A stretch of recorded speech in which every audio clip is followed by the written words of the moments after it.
c'est un mot composé de thrombose et d'embolie. Ce ne sont pas deux pathologies différentes, ce sont deux étapes d'une seule et même pathologie. C'est l'évolution de l'une vers l'autre qui constitue donc la maladie thromboembolique veineuse. C'est une cause majeure de mortalité maternelle dans le monde, sachant qu'un tiers des décès maternels dus à la maladie thromboembolique est évitable. Environ 35 à 40 000 embolies pulmonaires sont hospitalisées annuellement en France avec une mortalité élevée d'environ 5%. L'embolie pulmonaire, il faut savoir qu'en France, en Algérie on n'a pas les chiffres, en France elle est à l'origine d'environ 15 000 décès par an. Bien sûr je ne parle pas des décès maternels, je parle donc de la mortalité dans la population générale. Plusieurs facteurs de risque ont été décrits. En premier lieu, donc, ce sont les antécédents thromboemboliques et la présence d'une thrombophilie. La femme est exposée, très exposée, puisque la grossesse, la césarienne, le postpartum et puis la chirurgie gynécologique, notamment carcinologique, sont des situations qui augmentent considérablement le risque de cette pathologie. La prévention repose en première intention sur des HPPM et bien sûr des moyens mécaniques.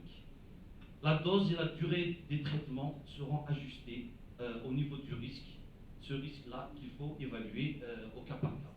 Donc l'embolie pulmonaire est la première cause de décès maternel direct aux États-Unis et au Royaume-Uni. Elle constitue la quatrième en France, où on retrouve donc environ 9% de mortalité maternelle par embolie pulmonaire. Là, dans ce petit schéma, on voit bien que la maladie thromboembolique vient en quatrième place, position après les maladies cardiovasculaires, les suicides, l'embolie amniotique, et elle vient avant les hémorragies obstétricales. Les hémorragies obstétricales qui revient un petit peu en arrière. Le diagnostic il peut être difficile, source de sous-estimation de la fréquence de la pathologie et de retard diagnostique. Si on parle de la grossesse, alors les thromboses veineuses prédominent en antépartum, donc durant la grossesse, et l'embolie pulmonaire, c'est plutôt dans le postpartum. Et tout ça peut se voir durant les 3 trimestres de grossesse, avec prédominance dans les 6 semaines postpartum, comme on le voit dans cette figure. Les thromboses veineuses des membres inférieurs, elles sont 6 à 7 fois plus fréquentes à gauche qu'à droite. C'est expliqué par l'anatomie. Dr Rohail est là pour nous expliquer, il connaît mieux l'anatomie que nous. Hein. On dit que l'artère iliaque à gauche écrase un petit peu la veine iliaque, donc même à droite, mais à gauche un peu plus. C'est pour ça que la thrombose elle est plus fréquente statistiquement. La césarienne, surtout lorsqu'elle est faite en urgence, augmente le risque de maladie thromboembolique de 2 à 5 fois. Une particularité, c'est la thrombophlébitie de la veine ovarienne du postpartum, qui est une complication rare et qui peut mettre en jeu le pronostic vital maternel. Elle doit être évoquée parce qu'on n'y pense pas souvent.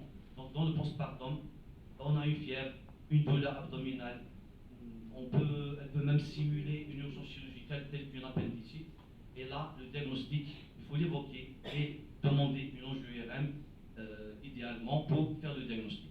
On peut le voir donc dans différentes situations obstétricales, durant la grossesse, après un accouchement voie basse ou voie haute, après une grossesse molaire, après un avortement, mais également dans d'autres situations gynécologiques telles qu'un myome utérin compressif, une torsion ovarienne, une chirurgie, un traumatisme pelvien, une infection, d'ailleurs l'endométrie peut être à l'origine, mais aussi un abcès périrectal, etc. Alors, la physiopathologie, on ne va pas la revoir, hein, donc la constitution de cette thromboembolie, elle est multifactorielle. Il y a la triade de Virchow, M. Rudolf Virchow qui l'a décrite en 1856.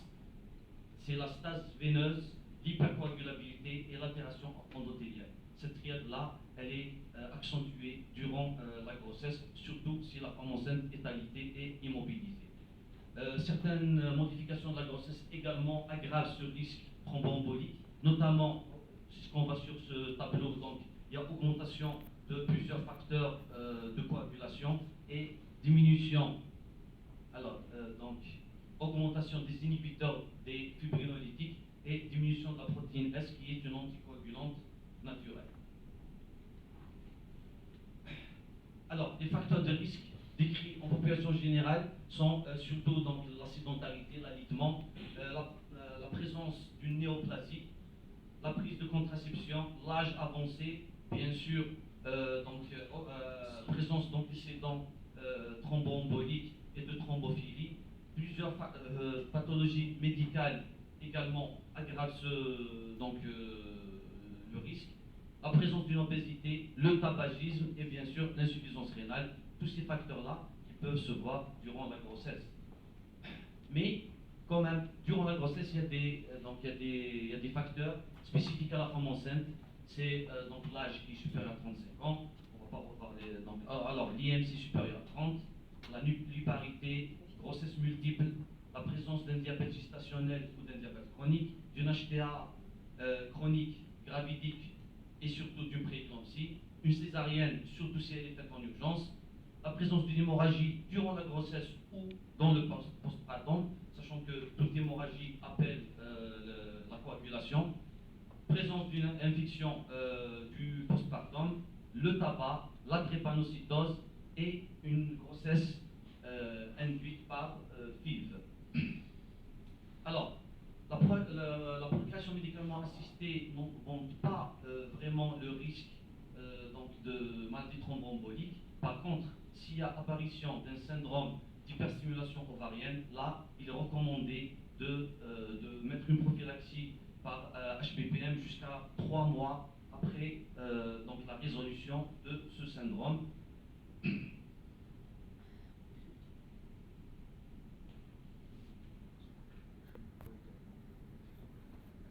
Alors, ce qui est important, c'est qu'il faut évaluer le risque. Pourquoi? Parce que la thromboprophylaxie, elle se fera, on va dire, à la carte, au cas par cas. L'évaluation peut se faire selon des scores. Il y a le score de Padoue qui est utilisé en médecine générale, on va dire. Le score de Caprini, on peut utiliser même chez la femme enceinte, c'est plus utilisé dans les études actuellement. Chez la femme enceinte, donc le risque il peut être classé selon cette classification de l'ASFA qui est un peu ancienne mais qui reste quand même de vigueur. Elle a été proposée en 2005. Donc, selon les facteurs de risque, on va évaluer le risque d'apparition de maladie thromboembolique en risque donc majeur, élevé, modéré ou faible. Le score de Lyon proposé par Yessim Darkou en 2009, il est spécifique à la femme enceinte. Chaque critère il est noté, on a notre score et on va proposer une conduite à tenir selon ce score. Alors, quels sont les moyens de thromboprophylaxie? Bien sûr, il faut commencer par les moyens thérapeutiques qui sont systématiques chez toutes les patientes, même à risque faible. Alors, la prévention, on va commencer par la prévention physique ou mécanique. L'objectif, c'est de s'opposer à la stase veineuse. Ça peut être une alternative au traitement anticoagulant lorsqu'il est contre-indiqué, lorsqu'il y a un risque hémorragique à côté, ou bien il s'associe, c'est un adjuvant efficace à cette anticoagulation. Il rentre dans le cadre d'une réhabilitation post-opératoire avec mobilisation rapide, surélévation des membres pour améliorer le retour veineux et le lever précoce. Les moyens mécaniques actuellement disponibles, ils ne sont pas disponibles chez nous, mis à part la contention élastique sous forme de bas, chaussettes, des bandes de contention. Il y a la compression pneumatique intermittente et la compression plantaire. Pour les anticoagulants, bien sûr, on va parler des héparines. Et parmi les héparines, ce sont les HPPM qui sont les plus utilisées et ce sont celles qui sont recommandées en première intention. Pour l'héparine non fractionnée, donc elle a une activité anti-10A et anti-2A. Les HPPM, donc elles ont, la plupart, elles ont une activité anti-10A prédominante. Et lorsqu'on voit que le rapport, on va vous parler tout le temps, si on parle d'anticoagulants, on va parler du rapport anti-10A, anti-2A qui est égal à 1 pour les HNF, alors qu'il est supérieur à 1. Donc, pour les HPPM, ce qui veut dire que le risque hémorragique est plus important, parfois beaucoup plus important avec l'HNF qu'avec les HPPM. Le fondaparinux, la dernière fois je l'ai montré premier résident, bien sûr, il est périmé, donc on l'a ramené. Donc c'est plutôt nouveau. Donc c'est un pentasacharide de synthèse. Il a une activité anti-10A exclusive. Les irutines ont une activité anti-2A exclusive. Il y a d'autres, bien sûr, mécanismes d'action qui sont décrits. Mais ce fonda par Linux n'a pas, c'est une molécule récente, il n'a pas assez de recul chez la femme enceinte. Pour l'aspirine, alors, elle n'a pas de place dans la prévention thromboembolique, quoique récemment il y a de nouvelles études faites surtout en orthopédie sur Raha, donc qui montrent qu'elle pourrait être utile chez certains patients, notamment en orthopédie. Les antivitamines K, il faut savoir qu'ils passent la barrière placentaire et sont à l'origine d'amblyopathies typiques, donc ça touche plutôt les épiphyses. Il y a un risque hémorragique chez la mère et le nouveau-né, chez le fœtus et le nouveau-né après la naissance. Alors, concernant la grossesse, alors ce qui est utilisé en première intention et ce qui est recommandé, bien sûr, ce sont les héparines. Pour l'efficacité, elle est quasiment identique. On a vu que le risque hémorragique il est un peu plus important avec l'HNF que l'HPPM. Mais l'HNF, elle ne passe pas la barrière placentaire. Elle a été toujours utilisée depuis c'est les premières à être découvertes. Donc elle ne passe pas la barrière placentaire. Il n'y a aucun effet sur l'embryon ou le fœtus. Les HPPM également ne traversent pas la barrière placentaire. Là, on vous parle du deuxième et troisième trimestre, mais vous pouvez consulter le CRAT.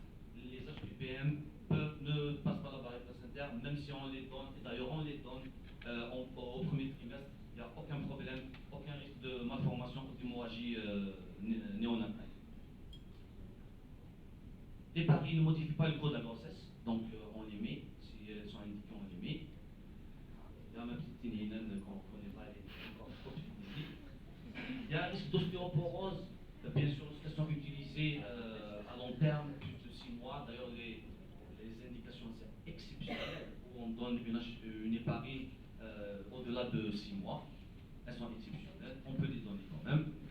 Et bien sûr, les posologies, on va le voir après, il faut l'adapter au poids et suivre l'activité anti-ISA. Alors, sur la grossesse, chez la femme enceinte, il faut évaluer ce risque. Lorsqu'on l'a évalué, on a vu tout à l'heure le score, lorsqu'on a évalué, on va adapter la dose. Là, la plupart des études ont utilisé l'enoxaparine. Donc on peut utiliser de la Renox, si vous êtes d'accord. En cas de SAPL symptomatique, c'est-à-dire on a un SAPL, on a une femme porteuse d'un SAPL avec fausse couche répétée, il faut mettre une HPPM mais associer une dose d'aspirine jusqu'à 160 mg par jour. La COG, elle a étudié quasiment toutes les situations possibles qui peuvent se voir en pratique courante durant la grossesse et dans le postpartum. Les molécules les plus utilisées, bien sûr, ce sont l'HPPM ou la chaînette, mais l'HPPM, elle est indiquée en première intention. Et bien sûr, selon les situations, ils ont vu à peu près toutes les situations avant et après la grossesse, avec ou sans thrombophilie associée.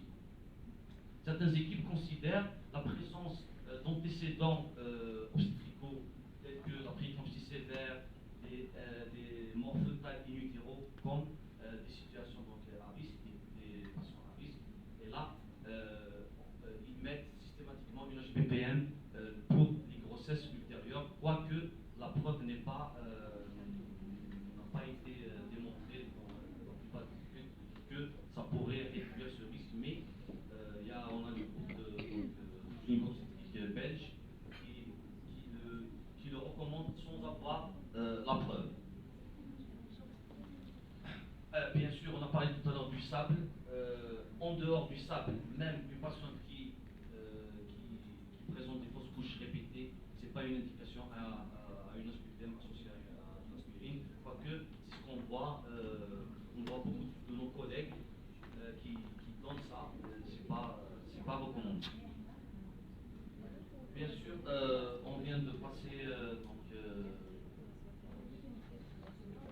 alors, durant la pandémie Covid-19, on a observé un sur-risque thromboembolique avec environ 25% de thrombose veineuse périphérique. On a vu des études autopsiques qui ont montré que beaucoup de décès sont dus à des embolies pulmonaires. Bien sûr, c'est dû à la physiopathe inconnue jusqu'à ce jour du Covid, associée aux modifications de la grossesse. Et statistiquement parlant, on a vu beaucoup de thromboses, beaucoup d'embolies. Alors, différentes sociétés savantes, on a le GIP, le CARO, et la SPA recommandent d'élargir les indications de la thromboprophylaxie en cas de Covid sur grossesse ou bien de grossesse sur Covid. Alors, pour la chirurgie gynécologique, le risque il est élevé, mais tout dépend du type de chirurgie, de la durée de l'intervention et bien sûr du caractère bénin ou carcinologique de la chirurgie. Les thromboses pelviennes, on en a parlé, il faut l'évoquer devant toute fièvre, devant toute douleur durant la grossesse, du postpartum. On a vu bien sûr les facteurs de risque et il ne faut pas hésiter à demander une angiographe pour confirmer ou éliminer le diagnostic. Bien sûr, sans prophylaxie, chirurgie pelvienne, particulièrement gynécologique, entraîne beaucoup de thrombose, jusqu'à 45% de thrombose et jusqu'à 1% d'embolie pulmonaire fatale. Là, la SFAR, donc, elle a classé un petit peu les différentes chirurgies gynécologiques selon le risque faible, modéré et élevé. Le risque élevé, il est retrouvé en cas d'hystérectomie par Barrett, chirurgie du prolapsus et chirurgie carcinologique. Et bien sûr, selon le risque, on va augmenter les doses d'héparine et parfois donc la durée. Alors, donc là, d'autres équipes évaluent le risque thrombotique selon le score de Caprini. Je vous ai dit tout à l'heure que c'était le plus utilisé dans les études, mais à côté, ils évaluent également le risque hémorragique. Bien sûr, lorsqu'il s'agit d'une chirurgie très hémorragique, on a difficilement fait l'hémostase. Patiente, donc elle saigne même après la fermeture. Alors il faut revoir donc le moment d'injecter cette héparine. Lorsque le risque hémorragique est important, on peut sursoir à l'héparine de quelques heures, mais les moyens mécaniques sont de mise. Très bien. Alors, ces moyens généraux, donc c'est la déambulation précoce, l'hydratation optimale, l'utilisation de compression intermittente mécanique. La prophylaxie, donc, elle sera prolongée de 10 à 15 jours chez les patients à haut risque thrombotique, sachant que la dose minimale, elle est de 7 jours. Pour le cas particulier de l'obésité, elle augmente le risque thromboembolique. Alors, elle augmente le risque de thrombose veineuse de 4,4 et le risque d'embolie pulmonaire donc d'un facteur de 15. Et là, alors, en cas d'accouchement par voie basse, à chaque fois on discute ça avec nos résidents de gynéco de réanimation qui sont ici présents. Alors, la thromboprophylaxie, elle est indiquée en cas d'accouchement par voie basse lorsque l'IMC il est supérieur ou égal à 30 avec un autre facteur de risque associé, ou bien un IMC supérieur à 40, supérieur ou égal à 40, même sans autre facteur de risque. En cas de césarienne, la thromboprophylaxie elle est de 15 jours en cas d'IMC supérieur ou égal à 30 et elle peut aller jusqu'à 6 semaines lorsque il y a association d'autres facteurs de risque.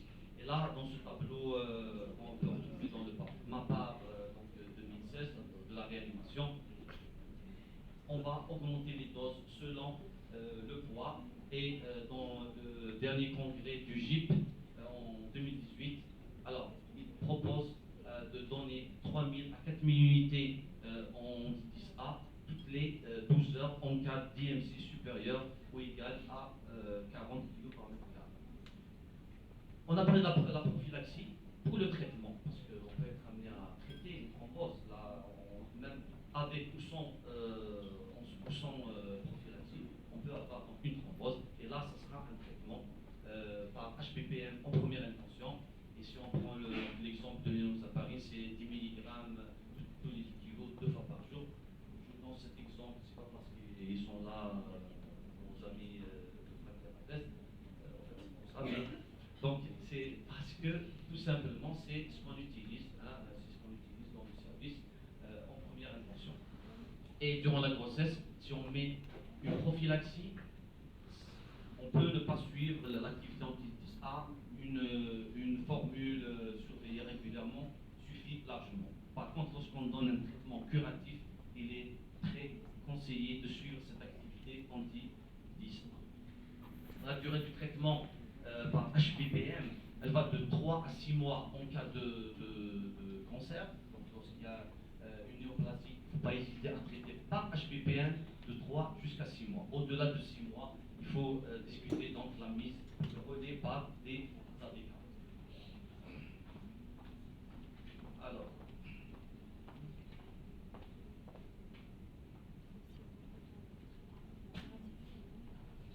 dans les recommandations de la Société européenne de chirurgie vasculaire de 2021, on trouve donc un petit chapitre pour les thromboses sur grossesse. Et là, ils ne recommandent pas de suivre les dithyrambiques. Alors, avec le Covid, j'ai horreur d'entendre le mot dithyrambique. Donc, ça ne sert à rien de demander les dithyrambiques ou d'utiliser le score de Weight chez la femme enceinte, chez qui on suspecte une thrombose veineuse, puis pour faire des examens complémentaires. Et puis, si on a une thrombose veineuse chez la femme enceinte, il faut mettre des HPPM durant au moins 3 mois. Et probablement qu'on ne va pas prendre le relais par AVK, donc elle va prendre ses HPPM minimum 3 mois et au minimum 6 semaines après l'accouchement. Et lorsque une thrombose veineuse survient chez la femme enceinte dans les derniers jours de la grossesse, donc un accouchement programmé dans moins de 15 jours, on a une thrombose. Et là, il propose de mettre un filtre CAD, donc un filtre CAD qui sera mis par radiologie interventionnelle, soit par la veine cave, par la veine fémorale, soit par la veine jugulaire. Et là, c'est ce filtre-là qui va empêcher la migration d'éventuels cailloux venant des membres inférieurs. Pour conclure, donc la maladie thromboembolique reste une des premières causes de décès maternel dans le monde. Elle est multifactorielle. On a dit que la femme est exposée puisque ces situations-là concernent directement la femme, la grossesse postpartum, surtout accouchement par voie haute et en cas de chirurgie gynécologique, là le risque il est très élevé. Le diagnostic est parfois difficile, notamment on a parlé de la thrombose de la veine ovarienne. Attention, on a parlé du membre inférieur, tout le monde pense au membre inférieur. La thrombose, on peut la voir même au niveau du membre supérieur. Ce mec professeur NFT. Donc, la thrombose peut toucher quasiment tout le réseau veineux. Donc, on peut, bien sûr, le membre inférieur, c'est plus fréquent. On peut s'apercevoir au niveau du membre supérieur, au niveau cérébral, et j'en passe. La prévention repose sur des HPPM en première intention et bien sûr même le traitement curatif. Et il faut associer les moyens mécaniques dans le cadre d'une réhabilitation précoce dans le postpartum ou bien en post-opératoire lorsqu'il s'agit d'une chirurgie. La dose et la durée, et ça il faut insister sur ça, on doit avoir toutes ces recommandations collées, affichées sur le mur. La dose et la durée doivent être donc ajustées au niveau du risque qu'on doit évaluer selon différents scores qui est adapté à la situation. Et je vous remercie.